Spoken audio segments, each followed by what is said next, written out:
Assalamualaikum warahmatullahi wabarakatuh. Hai teman-teman, perkenalkan nama saya Imayanti dengan NIM 23050150011 dari Prodi Pendidikan Bahasa dan Sastra Indonesia, Fakultas Bahasa dan Sastra, Universitas Negeri Makassar. Di sini saya akan menceritakan sebuah dongeng yang berjudul Persahabatan Dua Kelinci. Jauh di dalam hutan, hiduplah dua ekor kelinci yang hidup bersama. Mereka tinggal di rumah yang sama. Kelinci itu bernama Mimi dan Momo. Keduanya hidup dengan rukun dan tentram. Mereka hidup saling membantu dan bekerja sama saat ada kesusahan. Di suatu pagi yang cerah, seperti biasa, kedua kelinci itu pergi untuk mencari makan. Di tengah perjalanan, kedua kelinci itu mendengar suara hewan lain meminta tolong. "Apakah kau mendengar suara itu, Mimi?" "Ya, aku mendengarnya." "Ayo, kita pergi cari asal suara itu." "Ayo." Mereka berdua bergegas mencari asal suara itu. Pada saat mereka menemukan asal suara itu, mereka melihat seekor monyet yang terjebak di perangkap pemburu. "Tolong, tolong, tolong aku. Lihat, di sana ada monyet yang terjebak jaring pemburu." "Iya, Mimi. Ayo cepat, kita tolong dia." "Ayo, tapi bagaimana cara kita melepaskannya dari jaring yang sangat besar dan tebal ini?" "Iya ya, tali dari jaringnya sangat tebal. Mari cari cara untuk melepaskannya dari jaring ini." "Ah, aku punya ide. Bagaimana kalau kita coba gigit tali-tali ini? Bagaimana menurutmu?" "Idemu bagus juga. Ayo kita coba gigit tali-tali ini." "Baiklah, ayo kita mulai." Talinya sangat tebal, Mama. Butuh waktu yang lama untuk menyelesaikan ini," ucap Mimi yang sudah mulai kelelahan karena terus menggigit tali jaring itu. "Ayo Mimi, semangatlah. Kita harus cepat membuka semua tali jaring ini sebelum pemburunya datang." "Baiklah, ayo, semangat." Setelah usaha yang panjang dan waktu yang lama, akhirnya jaring yang mengurung monyet terlepas. "Hore! Akhirnya jaringnya terlepas juga." "Iya, akhirnya. Terima kasih, terima kasih, terima kasih, kelinci sudah menyelamatkanku. Kalau bukan karena kalian, mungkin aku akan ditangkap pemburu." "Iya, sama-sama. Bukannya kita sesama penghuni hutan harus saling tolong-menolong?" "Oh iya monyet, bagaimana kau bisa terjebak di dalam jaring pemburu itu?" "Jadi gini, tadi aku mau pergi mencari makan. Lalu aku melihat ada buah yang tergeletak di tanah. Jadi aku berniat untuk mengambilnya. Aku tidak menyadari kalau ada perangkat pemburu. Saat aku hendak mengambil buah, tiba-tiba ada sebuah jaring yang jatuh dari atas dan langsung menjebakku seperti tadi." "Oh, jadi begitu ceritanya. Lain kali kau harus lebih berhati-hati, monyet." "Ya, lain kali aku pasti lebih berhati-hati supaya tidak terperangkap lagi." Baiklah kalau begitu. Monyet, aku dan Mama pamit dulu ya." "Iya monyet, kami pergi dulu ya. Dah." "Dah." Di saat Momo dan Mimi hendak pergi meninggalkan monyet, tiba-tiba terdengar suara monyet yang menjerit kesakitan. Mendengar suara monyet yang menjerit, Momo dan Mimi berbalik untuk melihat monyet. "Ada apa, monyet? Mengapa kau menjerit?" tanya Momo, keheranan melihat monyet. "Iya, monyet, apa yang terjadi?" kata Mimi yang juga keheranan melihat monyet yang terlihat kesakitan. Kakiku, kakiku sangat sakit. Aku hampir tidak bisa menggerakkannya," ucap monyet histeris memandangi kakinya. Mimi dan Momo pun mendekati monyet dan memeriksa bagian kaki monyet yang terluka. "Kakimu sepertinya terluka, monyet." "Iya, kakimu sepertinya terkilir." "Benarkah?" "Oh tidak, bagaimana bisa ini terjadi?" "Sepertinya ini terluka saat kau terperangkap tadi, monyet." "Benarkah? Lalu aku harus bagaimana? Aku tidak bisa pulang kalau seperti ini," ucap monyet sedih. "Benar juga ya, bagaimana bisa aku pulang dengan keadaan yang seperti ini? Aku harus bagaimana? Aku tidak bisa manjat pulang ke rumah karena kakiku yang terkilir." "Iya ya, apa yang harus kita lakukan?" ucap Momo sambil berpikir. "Aha, Mama, bagaimana kalau untuk sementara waktu ini monyet tinggal di rumah kita dulu? Rumah kita kan tidak terlalu jauh dari sini. Mungkin monyet masih bisa berjalan ke sana. Bukankah begitu, monyet?" "Benar juga ya, Mimi. Rumah kita kan dekat. Bagaimana menurutmu, monyet? Apakah kau mau tinggal di rumah kami untuk sementara waktu? Apakah kalian tidak keberatan kalau aku tinggal di rumah kalian? Kita kan tidak saling kenal dan mungkin saja aku bisa merepotkan kalian di sana." "Kau ini bicara apa sih? Kita kan sesama penghuni hutan. Jadi kami tidak keberatan sama sekali. Benar kan, Mama?" "Benar yang dikatakan Mimi, monyet. Kau tidak perlu khawatir untuk hal itu. Kalau begitu, baiklah, aku akan ikut kalian." "Ya sudah, ayo kita pulang sekarang. Kita juga harus segera mengobati lukamu itu." "Ayo," ucap Momo dan monyet bersamaan. Momo dan Mimi pun membantu monyet berjalan menuju rumah mereka.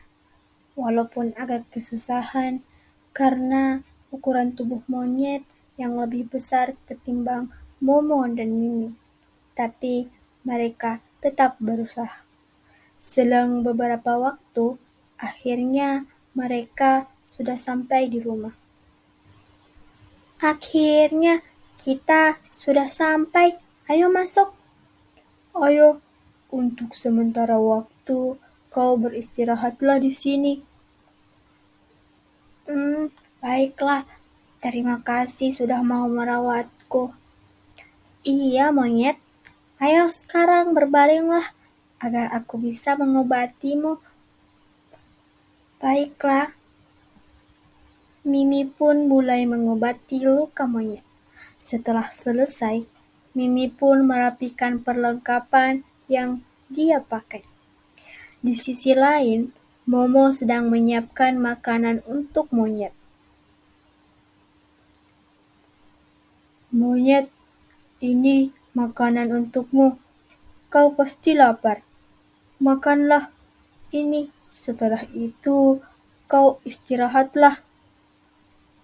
"Baiklah, terima kasih, Momo." "Iya." Setelah memakan makanan yang diberikan Momo, monyet pun merebahkan dirinya di tempat yang sudah disediakan oleh mereka dan beristirahat sesuai perkataan Momo. Mereka pun akhirnya pergi beristirahat. Keesokan harinya, Momo dan Mimi pamit kepada monyet untuk pergi mencari makan. Monyet, aku dan Mimi ingin pergi mencari makan dulu untuk kita makan besok. Iya, kau tidak keberatan kan kalau kami tinggal di sini? Tentu saja tidak. Kalian pergilah. Aku tidak apa-apa sendiri di sini. Baiklah kalau begitu. Kami pergi dulu. Jaga dirimu baik-baik, monyet. Iya, hati-hati kalian. Momo dan Mimi pun pergi ke dalam hutan untuk mencari makan, meninggalkan monyet sendirian. Sudah lama Momo dan Mimi pergi mencari makan. Akan tetapi mereka tak kunjung datang. Monyet sudah mulai kelaparan. Akan tetapi belum ada tanda-tanda kedatangan Momo dan Mimi. Akhirnya monyet pergi mencari makan di dalam lemari. Setelah menemukan makanan, monyet pun mulai memakan dengan lahap dan tanpa monyet sadari, semua makanan yang di dalam lemari habis tak bersisa dimakan olehnya. Bagaimana ini? Aku menghabiskan semua makanan mereka. Bagaimana jika mereka memarahiku karena menghabiskan semua makanannya? Tidak. Aku tidak mau dimarahi. Apakah aku harus segera pergi dari sini supaya mereka tidak memarahiku? Tidak. Mereka pasti akan curiga kalau aku langsung pergi dari sini, ucap monyet yang sudah mulai ketakutan. Di tengah kepanikan monyet, jauh dia melihat kedatangan Momo dan Mimi yang sudah mendekati rumah setelah mencari makan. Setelah melihat itu, monyet pun menjadi tambah ketakutan. Oh tidak, mereka sudah kembali. Apa yang harus aku lakukan? Aku pura-pura tidur saja, dengan begitu mereka pasti tidak akan curiga padaku. Akhirnya monyet pura-pura tidur dengan keadaan pintu terbuka. Kami pulang. Monyet, apakah kau baik-baik saja selama kami pergi? Hush, Mimi, jangan berisik. Lihat itu. Sambil menunjuk monyet yang sedang tertidur. Baiklah. Tapi kenapa pintunya terbuka kalau monyet sedang tidur? Mungkin dia lupa menutupnya. Begitukah? Iya, aku pergi menyimpan makanan yang kita bawa pulang tadi. Baiklah. Momo pun pergi menuju lemari tempat biasa mereka menyimpan makanan mereka. Saat Momo membuka lemarinya, dia kaget dengan apa yang dilihatnya. Di mana semua makanan yang ada di lemari ini? Mimi, kemarilah, cepat. Ada apa, Momo? Mengapa kau berteriak seperti itu? Ucap Mimi keheranan saat menghampiri Momo. Lihatlah, di mana semua makanan yang kau simpan di lemari ini? Di mana semua makanan itu? Apakah kau memakannya, Mimi? Tidak, aku tidak memakannya. Kalaupun aku ingin makan, pasti aku akan mengatakannya dulu. Lagi pula, aku tidak mungkin bisa memakan semua makanan sebanyak itu. Lalu, siapa yang memakan semuanya? Kenapa isi lemari ini kosong? Aku tidak tahu, Momo. Bukannya tadi kita pergi bersama mencari makan di hutan? Lalu, kemana perginya semua makanan itu? Karena keributan itu, monyet pun terbangun dari tidurnya dan bertanya apa yang sedang terjadi. Apa yang terjadi? Kenapa kalian ribut-ribut seperti ini? Semua makanan yang ada di dalam lemari kita habis. Entah kemana perginya semua makanan itu. Iya, apakah kau tahu, monyet? Bukan kau kan yang memakan semua makanan itu? Aku tidak tahu kemana semua perginya makanan itu. Lagi pula aku dari tadi tertidur saja dan aku tidak tahu kalau ternyata lemari itu berisi makanan. Apakah kalian menuduhku kalau aku yang memakan semua itu? Ucap monyet yang sedih.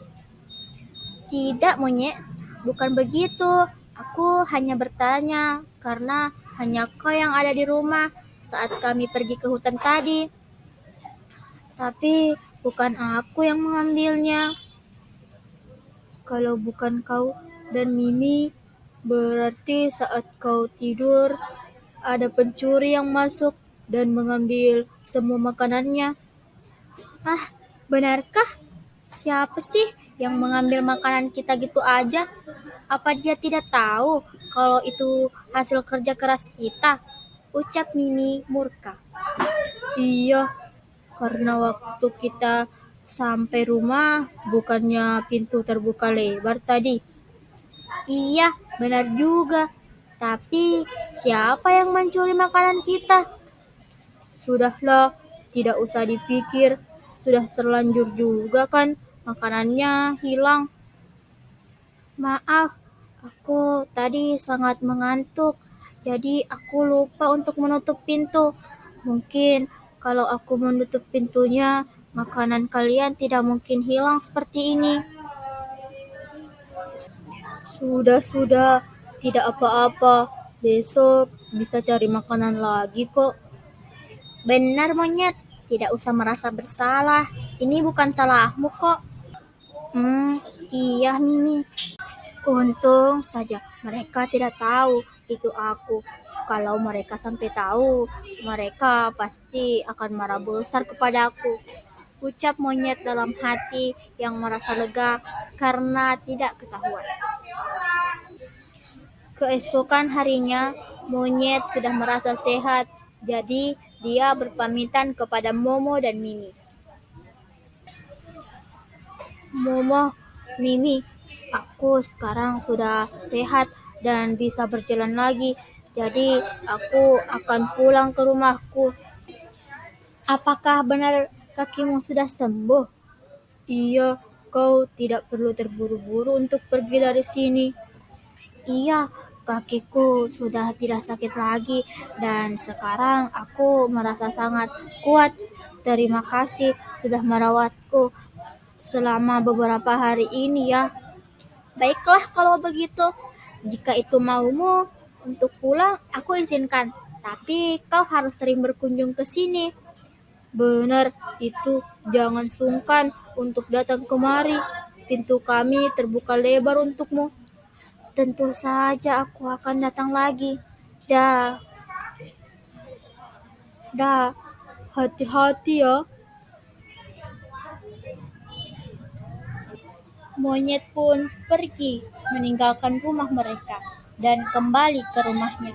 Malam pun tiba saat monyet hendak tidur, akan tetapi ia terganggu dengan pemikiran rasa bersalahnya karena telah berbohong kepada Momo dan Mimi, apalagi mereka sangat baik kepadanya. Aduh, aku tidak bisa tidur jika terus memikirkan ini terus-menerus. Seandainya aku tidak berbohong kepada mereka, ini tidak akan terjadi. Tapi kalau mereka tahu aku yang memakan semua makanan itu, mereka pasti akan marah kepadaku. Monyet mulai frustasi dan merasa sangat bersalah telah membohongi mereka. Malam pun berlalu semalam. Monyet tidak bisa tidur karena dihantui rasa bersalah. Karena telah berbohong kepada Momo dan Mimi yang telah berbuat baik kepadanya. Karena kejadian itu, monyet pun memutuskan untuk pergi ke rumah Momo dan Mimi untuk meminta maaf. Sesampainya di sana, Mama, Mimi, apakah kalian ada di rumah? Ucap monyet sambil mengetuk pintu. Tak lama kemudian, keluarlah Mimi dan Momo dari dalam rumah. Hai monyet, apakah kau baik-baik saja? Iya, perasaan baru kemarin kau pulang. Kenapa kau sudah kembali lagi? Apakah kau rindu kepada kami? Hehe, ucap Momo bercanda. Iya, aku rindu kepada kalian dan kedatanganku kemari untuk mengakui kesalahanku. Kesalahan apa? Apa yang kau lakukan? Iya, aku rasa kau tidak punya kesalahan. Tidak, aku punya kesalahan. Aku telah berbohong kepada kalian. Kebohongan yang besar dan mungkin saja ketika kalian mengetahuinya, kalian akan membenciku. Kebohongan apa yang kau maksud, monyet? Mengapa kami tidak akan memaafkanmu? Ucap Momo keheranan dengan perkataan monyet. Sebenarnya makanan kalian yang di lemari bukan hilang karena dicuri, akan tetapi karena aku memakan semuanya. Apa? Lalu kenapa kau tidak mengakuinya? Jadi waktu kami datang kau hanya berpura-pura tidur. Iya, aku pura-pura karena aku takut jika kalian tahu aku yang memakan semuanya, kalian akan marah kepadaku. Aku tidak mau itu terjadi. Aku sangat lapar saat menunggu kalian, jadi aku pergi mencari makan di lemari kalian dan tanpa kusadari aku memakan semuanya. Karena itulah aku ketakutan saat menyadari. Jadi aku langsung berpura-pura tidur agar kalian tidak mencurigaiku. Maafkan aku. Aku tidak bermaksud seperti itu. Aku hanya takut dibenci oleh kalian. Ucap monyet menyesal. Seharusnya kau jujur saja, monyet. Kalau kami tahu, kami tidak akan marah. Justru kami marah kalau kau berbohong seperti ini. Aku minta maaf. Aku ketakutan saat itu. Jadi aku tidak bisa berpikir jernih. Baiklah, karena kau sudah jujur, kami menghargai kejujuranmu itu. Jadi kami memaafkanmu. Iya kan, Mimi? Iya, Momo. Lain kali kau tidak usah berbohong. Monyet, kami tidak akan membencimu. Benarkah? Jadi kalian sudah memaafkanku? Iya, monyet. Kami memaafkanmu. Terima kasih. Kalian memang sangat baik. Kita kan teman, jadi harus saling memaafkan. Dengan syarat kau tidak boleh berbohong lagi kepada kami dan siapapun itu. Tidak, aku tidak akan melakukan kebohongan itu lagi. Nah, itu baru teman kami. Hahaha. Sejak hari itu, mereka jadi teman baik dan akrab dan saling membantu satu sama lain.